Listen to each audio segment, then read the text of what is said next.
Doug Keck, and we're on location here at the Catholic Marketing Network in Chicago. And stopping by our Bookmark booth is our author friend, Mr. Mike Aquilina. Great to see you, Mike. Great to see you, you, Doug. Here at the show. Thanks. What brings you to the show, actually? Do you come here because you're hawking your book? Were you speaking at one of the talks here? What exactly? I was speaking yesterday at the lunch gathering, and I was talking about my book, A History of the Church in 100 Objects. Right, and we're going to be talking about two of the books, which is A History of the Church in 100 Objects and how the choir converted the world. But let's talk about the first one here. What was the idea behind putting a book like this together based upon objects? And obviously, looking in the book and going through the book, you've got some very interesting objects. It's not like these are just relics of the church. No. At least in the official sense, right? Some unusual things, right, yes. Right. A pair of shoes, right. An ink pen, right. A paving stone, right. a lot of unusual things, a pistol. Right. And what I tried to do, Doug, is go through every... And an old pistol at that. An old pistol, right? And it was old when it was used. Right. So yes, I tried to get some unusual artifacts to tell the story of every era in history. Okay. So I begin with the artifact, tell the story of that artifact, and then go on to talk about that episode in history, or the person involved, or the era. Right. So I figured two of the things that are most fun about being Catholic are stuff and stories. Okay. Stuff and stories.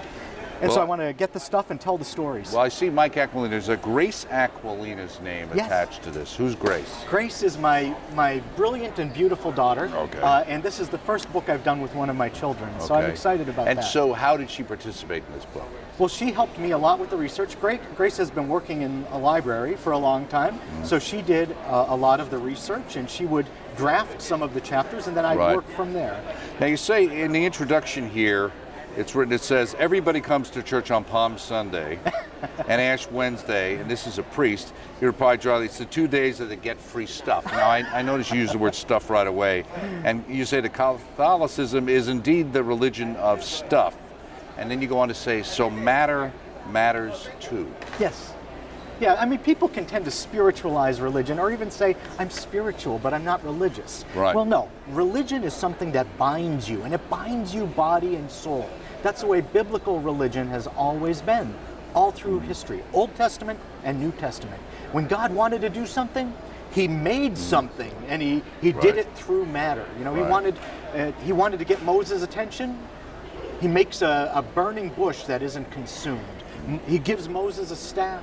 It's an ordinary staff, the kind, St. Gregory of Nyssa said, the kind you throw into the fire to keep the fire burning, but it works miracles. God gets mixed up in our stuff. He made the stuff and he redeems us through it, and it was that way in the New Testament as well. People were cured by the handkerchiefs of the apostles. So this is the ordinary way of biblical religion. It's the way God likes to work. Why don't we have handkerchiefs anymore? You don't really see handkerchiefs too much. I'm carrying one right now. Are you really? Yes, I am. Okay. I can probably prove it. Okay. I can never remember what pocket I put it in. But it's not a relic. No. Okay, it's not one of the ones mentioned. It's the 101st item in the book. You say here also that others may call us a religion of the book, but we're not. We're a religion of the word. Why is that an important point in your mind as far as Catholics? It's an important point because we've never been a religion of the book. Through most of history, most Christians, and before that, most of the people of Israel could not read, and they couldn't afford to own books. There was no printing press. There were no media, so books had to be copied out by hand. It took Gutenberg months. shows up later in your book. Much later.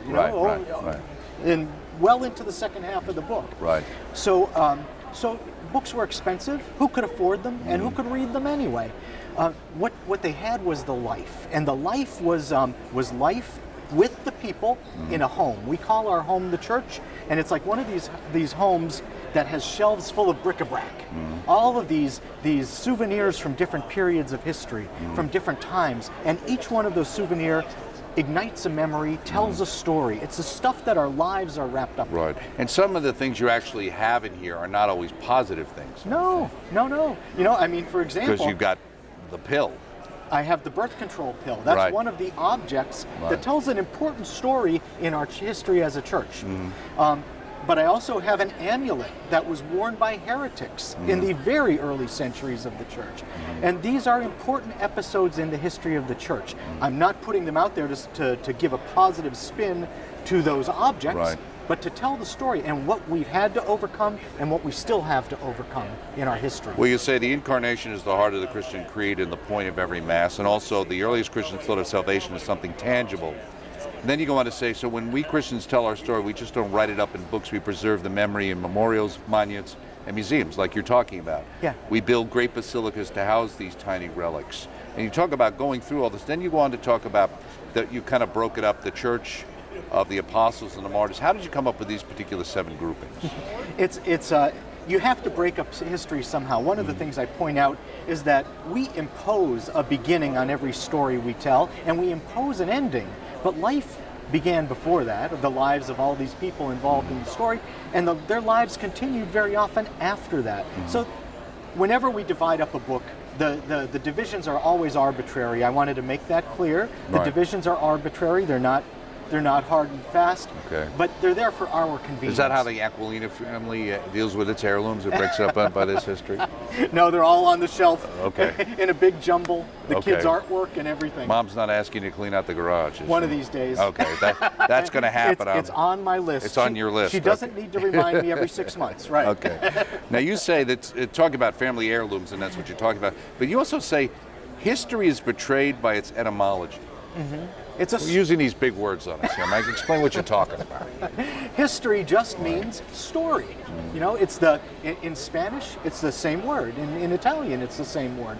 History is a story. So we tell stories, and that's what I tried to do in the book. But it's telling a story, you know, with an object there that's tangible. Maria Montessori said this is the most effective way to teach about the faith, about history, about anything. You put something down on the table, and it's an odd thing. She was Catholic. Right? She was Catholic, right? She knew this principle, this incarnational principle. You put it down on the table, you talk about the thing, and kids learn. But you know what? So do we. So you start with these things you've got to go through in a chronological order. Now, the first one you start is Silver Star in Bethlehem, and the star itself, there's a picture of it in the book. Silver 14-pointed star marks the spot reputed birthplace of Jesus. Fixed the star to marble in 1717. And a century after it followed, it was removed and replaced, and their actions precipitated the Crimean War in 1853. So you mean the charge of the Light Brigade happened because something happened Isn't it wild? with this? You know, you can see all the way that all of these events in history are interrelated. You know, and sometimes they have very, very deep roots, deep origins. Now you mentioned the infancy gospel of James, the devotional are set down in the early second notes that Jesus was born and came. You put that up. Now that's not part of the gospel. So are we allowed to pick and choose what information we use to figure out what happened in the past? How do we deal with things that aren't canonical like that, but we use them to understand the early church better? How do we do that? Well, we need to be critical consumers of those objects. Okay, we need to look at them, and we need to read them in the light of scholarship and in the light of the documents of the church, because the fathers of the church did speak on those documents. St. Thomas Aquinas wrote about that one in particular. So it's good for us to know what the saints have said. What those documents do, though, in a very effective way, is they witness to the devotional attitudes of that time.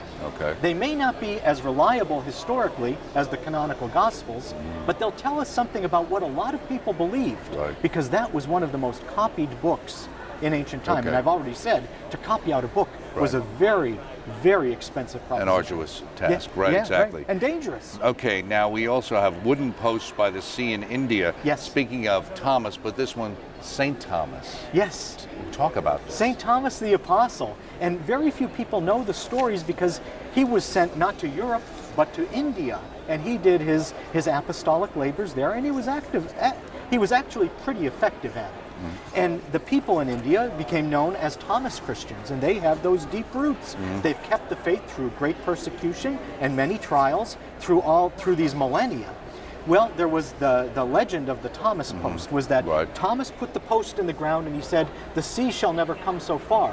Well, what happened when the great tsunami came to the coast of India a few years back, the Catholics took refuge behind the post, and the sea did not come up so far, and so they were saved. And I can remember very vividly at the time, the Bishops' Conference in India put out a press release to let the world know about this.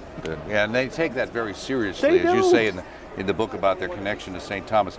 What's a certificate of sacrifice? Ooh, that's an important thing, and that's another one of those spooky objects. That's number 12 here. Yes, and that was the certificate you produced to prove that you had committed apostasy, that you had sacrificed to the emperor's genius and you had left the church, or you were never in the church. Okay. So there was a lively debate about whether a Christian could carry one of these if he had not offered sacrifice, right? Because it could still give scandal, you know.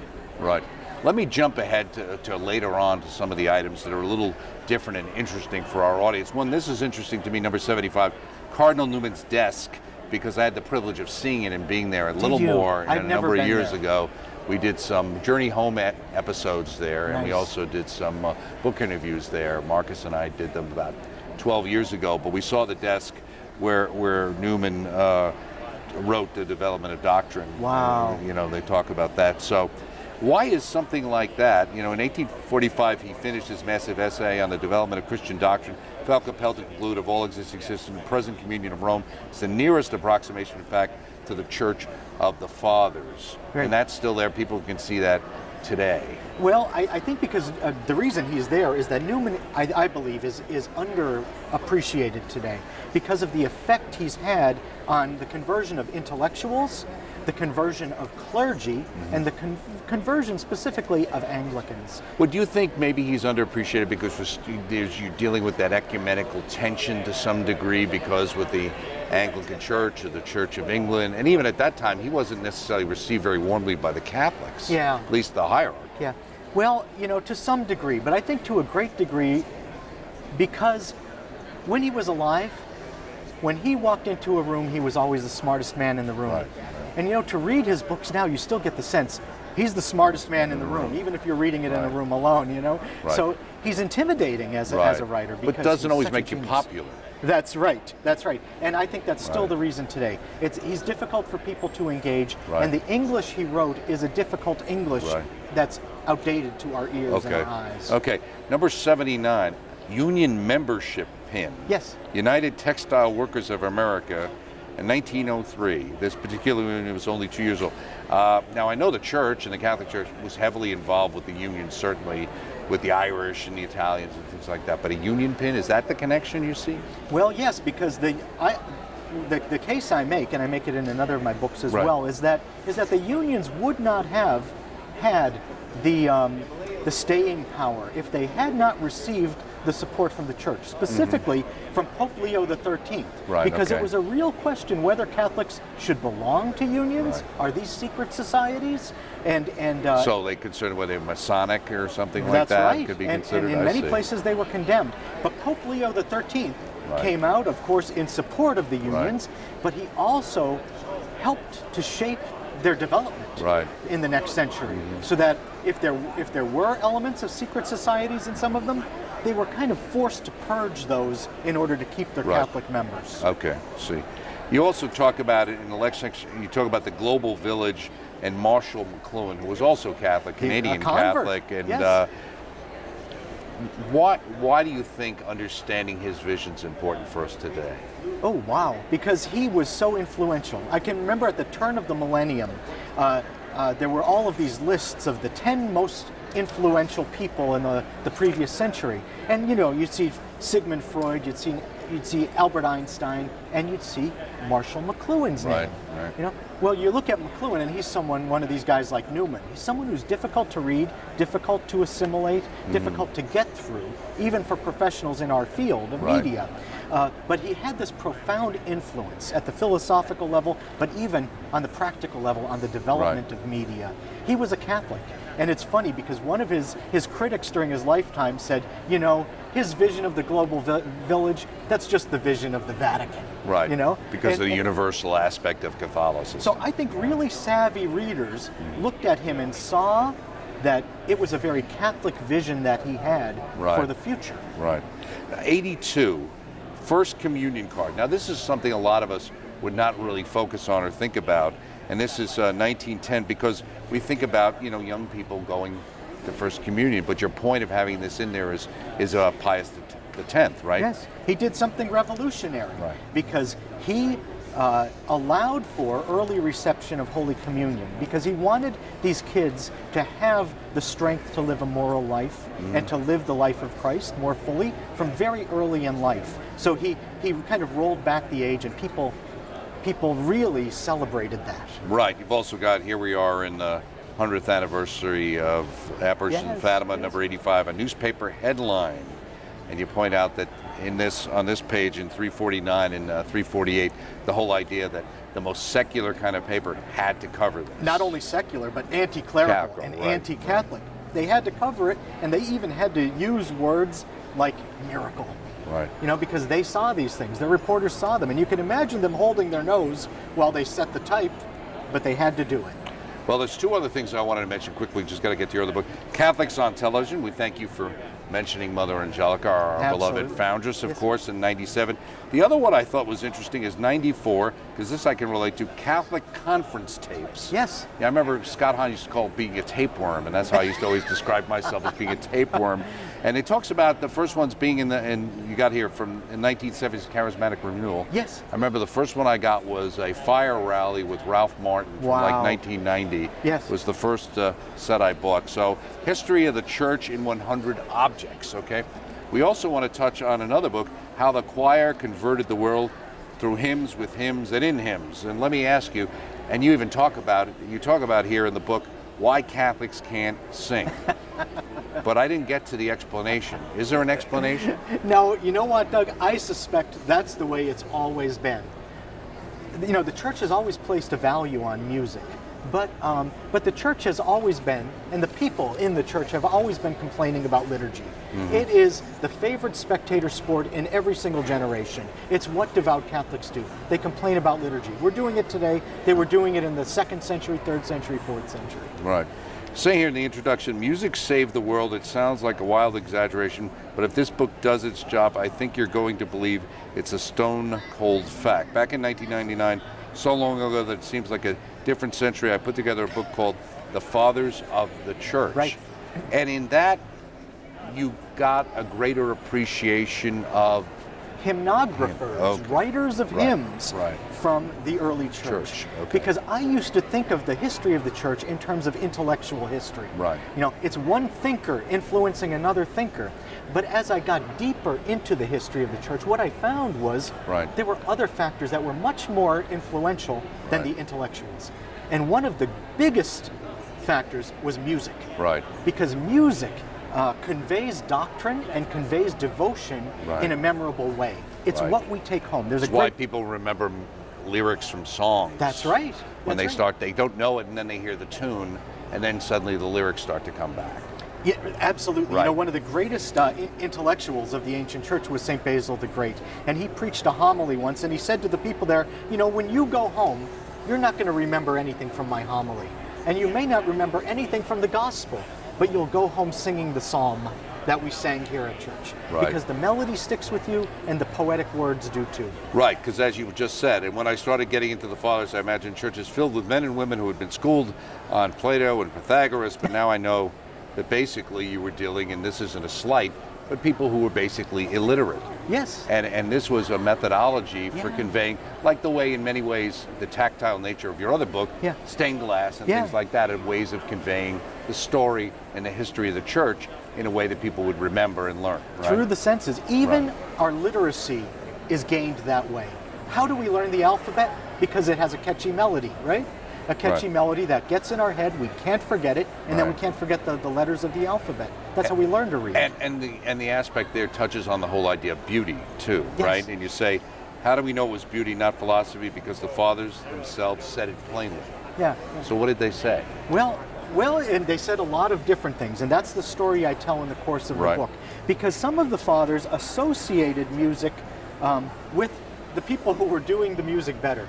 And there were times in the history of the church when the heretics made better music than the Catholics. Well, didn't Arian do that, I think? Yes, and, yes. In the 4th century, this great heretic, as you point out, Arius, was an Alexandrian, and he wrote these catchy ditties, these hymns that had just little slogans in them. Okay? There was when he was not. There was when he was not. what he's doing there is he's blaspheming against Right. Jesus Christ Right. by saying that there's this time on the Right. timeline when there was no Son of God, Right. when only the Father existed. Right. And so he's blaspheming and putting it in a melody that everybody's going to remember. And that's how his And the heresy next thing spread. you know, they're walking down the streets, snapping their fingers, That's right. That's maybe ex- standing on the corner, That's exactly the way it worked. like your friend Dion. Like my friend Dion. Yeah, it right? might be. But he spread good music. Right. Now, you also say more than a millennium and a half ago, John Chrysostom knew what we still know today. Our lives have a soundtrack. We remember good music. So someone would ask, is it important then what kind of music we listen to? I mean, everybody seems to have different opinions of what they like at Mass. I think sometimes one of the concerns people have is by moving the choir from seeming this kind of in the background ethereal sense to kind of almost being on stage, is somewhat of a distraction. And that's kind of something new that came out of the church of the 60s and the 70s. Well, it's something that comes and goes. And I think for all the reasons that the fathers were suspicious of music. Because, St. Augustine especially deals with this. Music is a dangerous thing because of the power of its influence and because it affects us as whole persons. It affects us emotionally. And Augustine really worried about that and the effect it would have on people. But finally he said, the power of good music is that it gets our bodies and souls moving together in the same direction. And the guy who converted him to that point of view was St. Ambrose, and he did it by writing sublime hymns for congregational singing. Is that why we have an Ambrosian liturgy kind of thing? Well, that yes, and we exists? have Ambrosian chant, but we Right. also have these hymns that he wrote that were popular hymns in meter, and they rhymed, and he would get the people's spirits up by writing these hymns, by teaching these hymns. And I tell the story about one incident, Right. one episode in his life where soldiers were closing in on his church and they're moving in and the people kept singing. And it was the singing of the people that just broke the heart of the soldiers so that they couldn't do it and they had to halt their march toward Right. the church. In your section there on why Catholics can't sing, and I was striving to find the answer, and I have to admit I didn't quite come up with it, or I didn't read closely enough to get there. But one of the things you did point out was the idea of the various, and we've heard this phrase recently, Manichaeanism. It's kind of been brought up again, and different the Docetists, the Arians, like we said, the Marcionites, and even one's Bardesian. I'm not even as familiar with that particular heresy. And each one of those, like you said, kind of used music to spread bad doctrine. Right. And so then you had these saints, like St. Ephrem in Syria, what he did in order to counter that doctrine, because he lived in a city that was a major trade center and drew people from all over the world and drew many of the heresies. And so they would spread their poison in the marketplace. Well, Ephrem got a choir of young women to go into the marketplace and sing hymns that he wrote that just put out good doctrine. He had hymns against Gnosticism. He had hymns against Arianism. All the major heresies of his time, he was out there singing against in a memorable way with good music and excellent lyrics. So in your research and looking into this, was there ever a time when the Mass didn't feature music? Well, there were times when the fathers, as I said, were mightily suspicious of it and preferred to distance themselves from it. But I think that music has always won its way back into the liturgy Now, because it's we so always effective. get accused as Catholics, especially of we're just kind of some sort of Christianized paganism. You know what I mean? Yeah, we took these things from the pagans, whether they were, mystery religions in Babylon, all the things we've heard. If you listen to Catholic Answers, you get the idea. Yeah. But the idea of saying, was music used then typically in the pagan rituals? What about in Judaism, coming from the temple? So how was was there a connection? Well, that is the case. Music was used in the pagan rituals, and it was used to whip people into a frenzy of worship of the goddess. Say. Okay. And so often these frenzied rituals would end up as in licentious ways. Okay, that music was used that way even before Christianity, and you find condemnations of that in the Old Testament. But also in the Old Testament, we find music and musical instruments being used for worship. The worship of the temple, the rededication of the temple, the story I tell in there from the books of Ezra and Nehemiah, it's a beautiful story, and it involves all these musical instruments, many choirs, and so many of the stories that had to be told and preserved for the Old Testament were first preserved in song, and the Old Testament itself witnesses to that. I know some of the concerns sometimes with the music that at different times has shown up in the churches. People's concern is, like you were saying, is it should reinforce the teachings of the church, and then you might have a very nice tune and a very nice hymn that sounds very good, but if you really listen to what the words are saying, they can be problematic, right? Yeah, but the best hymns do both. Right. The very best hymns do both. And those are the ones that stick with us. The one I refer to in there as the Catholic fight song and the Catholic national anthem. It's Holy God, we praise thy name. Right. And everybody knows it, everybody remembers the words, and anytime that's assigned in church, you hear everybody singing with gusto. That was the standard recessional when I was a kid. Every mass I went to, that was the recessional. And the standard opening was Come Holy Ghost. Right, okay. You're always working on books. You've got 2 right here. You have another one in the works? In the fall, I'm going to be bringing out a history of the hospital, those earliest years of the hospital, because the hospital was a Christian creation, a Christian institution from the beginning. And I wonder whether it can survive in a post-Christian culture. Well, exactly. And how many of the good things that exist or actually came through the work of the church. Absolutely. Thank you for all your efforts, Thank Mr. you, Doug. Aquilina. Always good to see you. Mike Aquilina, 2 books, How the Choir Converted the World Through Hymns, With Hymns, and In Hymns, and A History of the Church in 100 Objects, both available through the EWTN Religious Catalog, EWTNRC.com. And I'm Doug Keck, on location, Catholic Marketing Network in Chicago. Thanks for joining us.